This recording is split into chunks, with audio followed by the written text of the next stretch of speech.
السلام عليكم ورحمة الله تعالى وبركاته من ضمن مسبح ومزرعة نور الإيمان.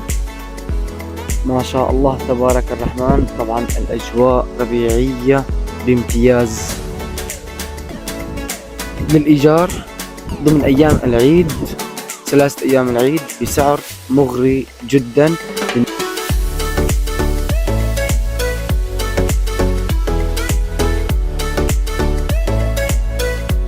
طبعا من دون مسبح مبدئيا، مقدمة من كل شيء فرش، ماء، كهرباء، انترنت.